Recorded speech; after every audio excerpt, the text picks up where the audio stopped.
আমরা এই জুলাই সনদ বাস্তবায়ন করবার জন্য অঙ্গীকার করেছি। সেই সনদ, যেই সনদে আমরা সই করেছি, যে সনদ বাংলাদেশের জাতীয়তাবাদী দলের অঙ্গীকার ছিল, সেই সনদ প্রতিষ্ঠা করার দায়িত্ব ভোটের মাধ্যমে জনগণ আমাদেরকে দিয়েছে এবং আমরা পার্লামেন্টে সেটা প্রতিষ্ঠিত করব। প্রধানমন্ত্রীর অঙ্গীকার, ক্যাবিনেটের অঙ্গীকার এবং এই পার্লামেন্টের অঙ্গীকার, সেটি নিয়ে অপরাজনীতি করার কোনো সুযোগ নেই।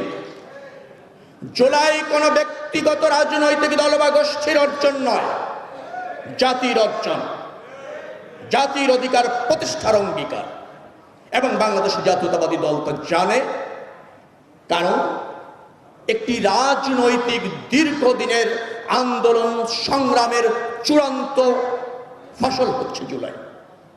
12 ঘন্টার সুপার অ্যাবজর্পশন পাওয়ার এবং লিকেজ ফ্রি ফিচার নিয়ে এলো কিডস্টার ডায়াপার। বিএনপি ৭১ একটি রাজনৈতিক আন্দোলন চলছিল আওয়ামী লীগের নেতৃত্বে। জাতি যখন কিংকর্তব্য বিমূঢ়, শহীদ রাষ্ট্রপতি জিয়াউর রহমানের ঘোষণা দিয়ে সেই রাজনৈতিক যুদ্ধকে জনযুদ্ধ, পরবর্তীতে সশস্ত্র যুদ্ধ করে এদের স্বাধীন করা হয়েছিল।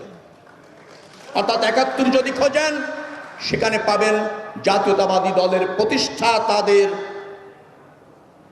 কৃতিত্ব।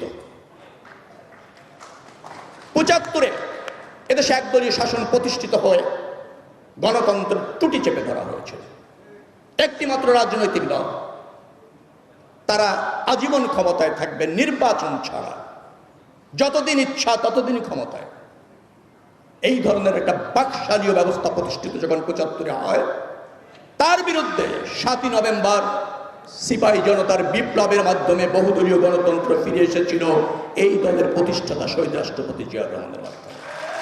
অর্থাৎ ৭৫ দেশ যখন সংকটে পড়েছে, তখনই বিএনপির প্রতিষ্ঠাতারা এদেশকে রক্ষা করেছে, গণতন্ত্র রক্ষা করেছে, মানুষের অধিকারকে ধারণ করেছে এবং প্রতিষ্ঠিত করেছে।